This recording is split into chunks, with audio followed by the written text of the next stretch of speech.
Hoy nos adentraremos en un mundo fascinante y esencial para conocer la riqueza de la mente humana, la neurodiversidad, una palabra que nos invita a ver las diferencias neurológicas no como deficiencias, sino como variaciones naturales del cerebro. Soy María Ángel Hurtado y esto es NC Investiga, Neurodiversidad, más allá del diagnóstico. La neurodiversidad es el reconocimiento de que cerebros distintos procesan el mundo de formas únicas. No hablamos de enfermedades, sino de variaciones naturales. La neurodiversidad es como un ecosistema, ¿verdad? Donde cada uno de los cerebros son diferentes para aprender, para pensar y para llevar a cabo ciertas actitudes, como sobre todo lo que es la parte social. Existen muchas condiciones que se engloban hoy en día y sin embargo ahí de acuerdo a ciertas clasificaciones pueden entrar o salir ciertas condiciones. Entre las que más se nombra o se menciona es el trastorno del espectro autista, pero está lo que son los trastornos de déficit de atención, de los cuales hay una subclasificación. Están los trastornos específicos del aprendizaje, donde nosotros podemos definirlos como dislexia, discalculia, disgrafia. Muchas veces se colocaban lo que eran las discapacidades intelectuales, en ciertas clasificaciones también las colocan, ¿verdad? Y sucesivamente incluso los tics se menciona allí. Existe una cantidad de patologías, entre las cuales que no es específico el trastorno del espectro autista, donde es el más conocido, el que más ha encendido las alarmas y en lo que más hemos trabajado, por supuesto, han sido el trastorno del espectro autista y posteriormente también lo que son los trastornos de déficit de atención con hiperactividad. ¿Existen factores que puedan desencadenar una condición de este tipo en un feto que se ha estado desarrollando sanamente? Las principales formas que pueden afectar es en el primer trimestre, sobre todo donde se está formando lo que es el sistema nervioso central, que ahí es donde las capas van a dar origen a lo que es el sistema nervioso central. Por supuesto, hay otras enfermedades que también nos han afectado el segundo trimestre, como fueron los casos de virales de Zika y chikungunya. Nosotros vamos de enfermedades, preguntamos, indagamos lo que es enfermedades infecciosas, todo lo que es la parte del estrés emocional ahorita, o sea, la depresión, la ansiedad son factores preponderantes. Por supuesto es un ser que se ha formado de la mitad de lo que es su mamá y la mitad de lo que es el papá, entonces eso se une y va a tener una codificación genética, puede haber mutaciones de novo, porque una de las cosas que pensamos específicamente en lo que es la parte trastorno del espectro autista es que hay casos que son sindromáticos, por ejemplo un síndrome de Down pueden tener características de un trastorno del espectro autista, o un Pfeiffer también, ¿me explico? Entonces existe lo que es la parte ambiental, que la parte ambiental va a influir en todos estos fenómenos. En la parte ambiental, o sea, va a ser, por ejemplo, hay muchas teorías porque el autismo hasta ahora es multifactorial, no hay algo único, y por eso decimos que es la tormenta perfecta, como ya lo mencioné. Entre la parte se menciona lo que es el factor neuroinflamatorio que se inicia desde lo que es la parte gastrointestinal, porque hoy en día una de las teorías más sólidas es la parte del eje intestino-cerebro, en la parte de la permeabilidad intestinal y la acumulación de metales pesados por las mismas causas, porque al haber una permeabilidad intestinal, por supuesto nos va a inundar lo que es la parte de los virus, bacterias, o sea, se va a poder pasar muchas cosas, entre esos los metales pesados. Según un estudio realizado en la Universidad Andina Simón Bolívar en Quito, Ecuador, la inclusión temprana mejora los resultados académicos y sociales de un estudiante neurodivergente hasta en un 60%. Primero es la evaluación. La evaluación nos permite identificar cuáles son las áreas en las que estos niños requieren más ayudas y cuáles son sus fortalezas. Con relación a las áreas que requieren más ayuda, es allí en donde entran en acción nuestros planes de trabajo, nuestros planes de estimulación, que abarcan varios componentes, entre ellos la estimulación cognitiva y posteriormente la nivelación académica. Estos planes se pueden hacer primero uno y luego el otro, o se pueden trabajar en conjunto dependiendo del niño.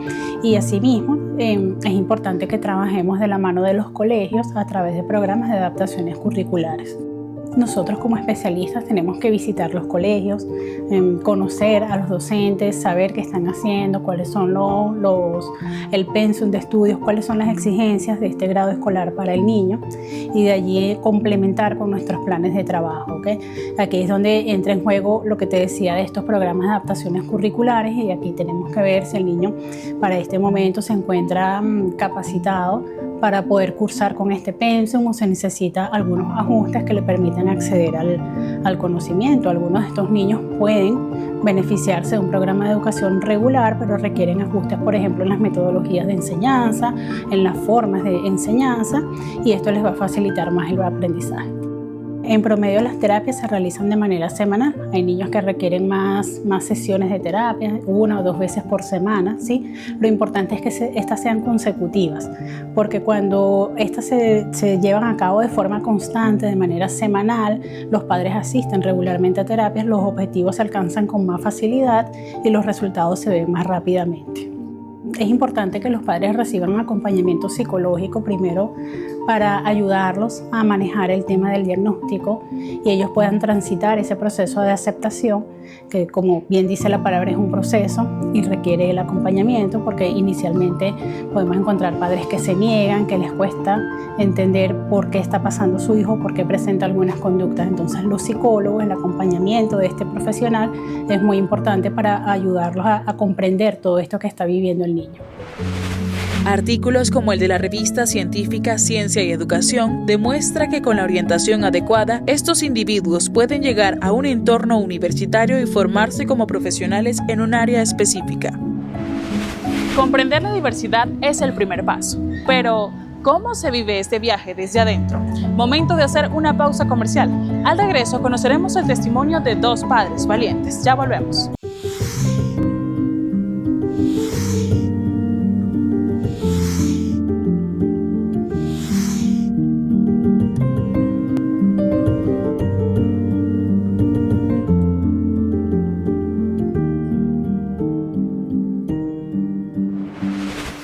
Comprender la neurodiversidad es el primer paso. El segundo, y quizás el más desafiante, es comprender a quienes lo padecen, especialmente a los más jóvenes. El rol de la familia es insustituible. Hoy, Ingrid y Luis Manuel nos cuentan su viaje desde adentro. Aproximadamente cuando tenía 2 años y medio, entre 2 años y medio y los 3 años. Autismo y TDAH. Todos los niños de su edad empezaron a desarrollar lenguaje y él no. Tenía rabietas constantemente, yo sentía que yo le daba alguna instrucción y él no me entendía. Era muy difícil manejarlo, muy difícil, era muy complicado el tema de la conducta. Es bastante cuesta arriba inicialmente entender el diagnóstico, conocerlo, saber de qué se trata, de qué va todo el tema del trastorno primero del espectro autista y luego a partir de los 7 años del trastorno de déficit de atención. Muchísimos cambios. Inicialmente del tema de la alimentación fue lo primero. Alimentación, conductas, el manejo de las rabietas, o sea, tuvimos que cambiar muchas cosas nosotros como familia, aprender a mirarlo desde otro ángulo, aprender a mirarlo desde su proceso, vivir nosotros también nuestro proceso de aceptación. Es que el tema no son los niños, el tema son los padres. Es la falta de información básicamente de los padres con respecto a este tipo de trastornos. Eso fue cuando él tenía más o menos 5 años. A él se le hizo una evaluación en un colegio, la verdad salió mal. Entonces ahí empezamos a buscar soporte y ayuda, pues. Entonces contactamos de ese colegio, nos proporcionó una psicóloga y desde ahí él trabajó con una psicóloga. Se le hicieron los exámenes, se le hizo el estudio y se le determinó TEA grado 1. De ahí en adelante, bueno, costó. Luis es una persona muy tranquila, de la parte más que todo pasiva, La parte de sociabilización es la que más le ha costado. Se ve muchos avances en estos tiempos, pero bueno, le falta un poquito más. En la casa, bueno, era tratar de entenderlo, cómo era su proceso de aprendizaje, porque no era igual a lo que nosotros estábamos acostumbrados o lo que las hermanas de él se le había dado, pues. Entonces había que adaptarse a sus tiempos, que las cosas no eran tan rápidas, que las cosas no eran tan directas, había que cambiar muchas estrategias. La psicóloga y una maestra nos ayudaron, nos apoyaron en esa parte, orientándonos un poco, aunque siempre faltaba algo, pues, porque uno es papá y no es docente y hay cosas que uno puede trabajar, pero hay otras cosas que no, pues. Bueno, el papá bachillerato el año que viene, si Dios quiere, va muy bien, se ha adaptado, él ha cambiado ya con estas 3 veces de colegio, porque la dinámica en cada colegio ha sido diferente y unos han cerrado por diferentes motivos, otros bueno tenían bachillerato, entonces actualmente está en un nuevo colegio donde se le ve muy motivado, se le ve que su nivel de interacción ha mejorado un poco. Es un colegio pequeño, pero es muy activo, muy dinámico con los chamos, pues. Según instituciones y organismos como la Organización Mundial de la Salud, 85% de las familias reportan una mejora significativa con intervenciones tempranas, cifra que convierte al apoyo psicológico y emocional en un factor clave para el desarrollo óptimo de cada individuo. Muchas veces lo que hacemos es una evaluación muy exhaustiva desde el punto de vista psicológico, donde evaluamos el desenvolvimiento del niño en el colegio, en la casa y dentro del consultorio, ¿sí? Ciertamente, como tú dices, hay unas más notorias que otras. Por ejemplo, una discapacidad intelectual que incluso no se incluye dentro de este término de la neurodivergencia, porque ya cuando hablamos de una discapacidad ya es una complejidad que va mucho más allá. Por ejemplo, son niños que no pueden estar regulados en un colegio completo con una matrícula más extensa, sino que van a unos colegios de educación especial. Pero bueno, muchas veces es pedirle a los papás que puedan estar alerta con el nivel de actividad motora que el niño tiene al día, en los periodos atencionales del niño al momento de realizar cualquier tipo de actividad de la vida diaria, incluso el comer. ¿Cómo es la conducta del niño a la hora de comer? ¿Es un niño que se mantiene atento y concentrado al momento de comer? ¿O es un niño que tiene que levantarse, brincar, correr, probar un bocado y volver a repetir el mismo circuito? ¿Qué es lo que más le cuesta al momento de estudiar? ¿Sí? Que es cuando hablamos de un trastorno del aprendizaje. Le está costando es la lectura, le está costando es la escritura, y ahí un poco esa mamá poder tener noción de cuándo poder pedir esta ayuda. Estos niños, por lo general, nosotros nos damos cuenta que tienen alteraciones o trastornos del neurodesarrollo justamente cuando está afectado su desarrollo motor, cuando encontramos fallas a nivel de lenguaje, encontramos fallas en su participación social con otros niños, nos damos cuenta que tienen dificultades para realizar sus actividades de autocuidado, de aseo personal, vestirse y desvestirse, alteraciones sensoriales, ¿okay? Que reciben de forma exagerada o de forma minimizada la información de los estímulos del ambiente. No todos los niños son iguales, cada niño tiene un perfil distinto a pesar de que pueda tener el mismo diagnóstico, y por eso es la importancia de hacer una evaluación completa, de que el niño asista a los especialistas pertinentes para entonces, en función a eso, nosotros poder enfocar el plan de intervención. Momento de una nueva pausa. Al regreso continuamos con más de NC Investiga, Neurodiversidad, más allá del diagnóstico. Ya volvemos.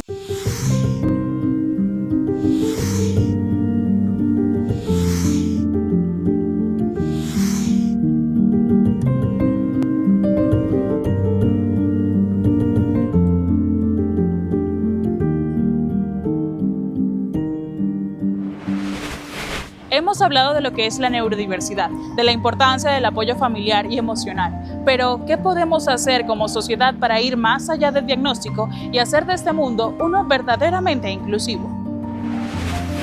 Este 2025, la Real Academia Nacional de Medicina de España, Corporación Científica de Derecho Público integrada en el Instituto de España, emitió un comunicado el 29 de abril, compartiendo detalles de un acuerdo establecido durante un encuentro el primer día de ese mismo mes. En dicho acuerdo informan que debido a las múltiples variantes del autismo en sí mismo, esto ya no sería considerado como un trastorno o patología. Por el contrario, pasa a ser una condición, exceptuando el caso de aquellas personas que requieran atención médica o de otro tipo.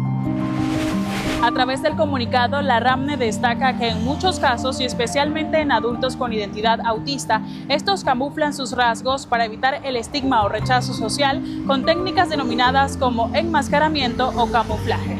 Esto les permite pasar inadvertidos y llegar a la edad adulta sin un diagnóstico acertado.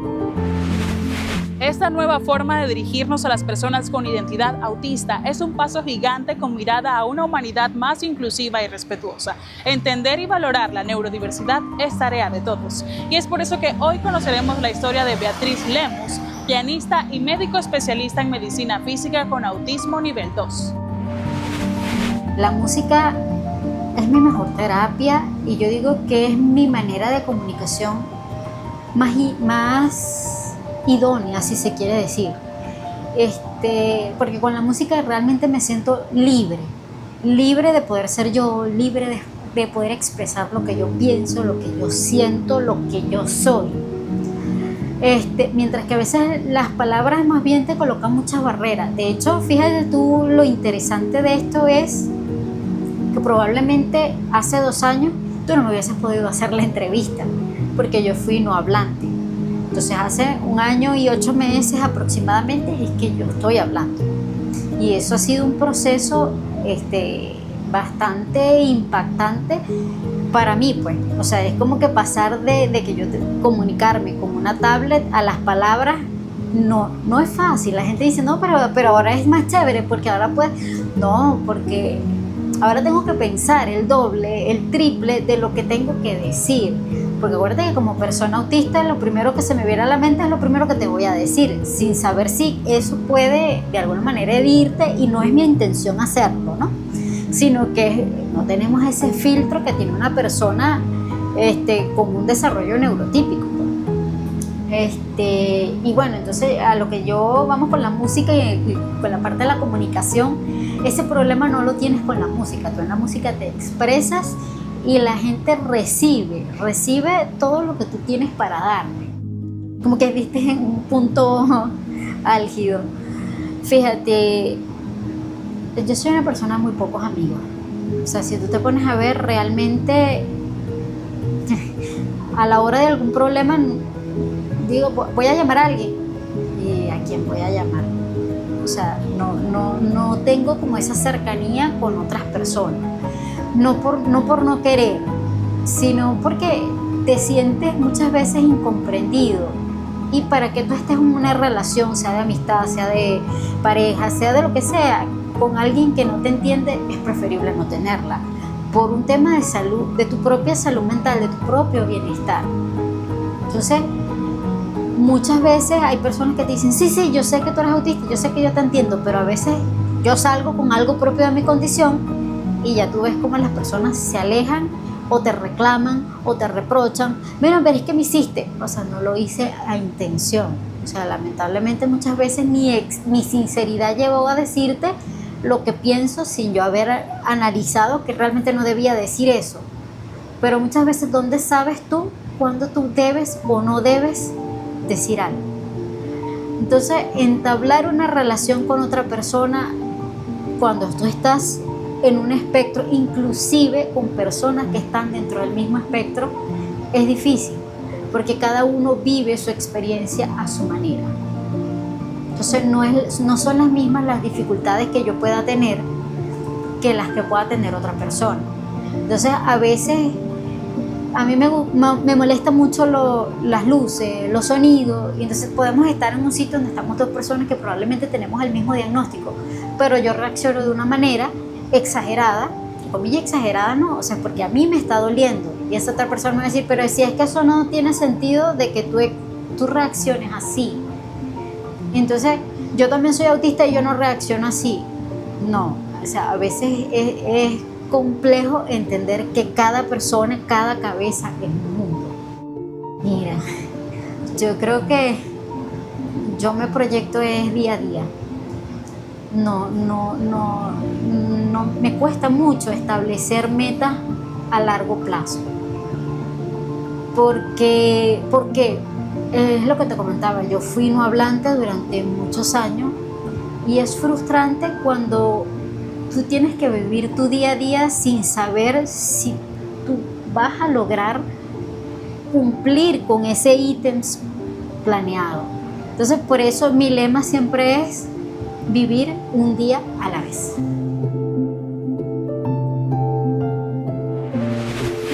Una de cada 7 personas en el mundo es neurodivergente. Esto quiere decir que la neurodiversidad no es una rareza, es una parte intrínseca de la condición humana.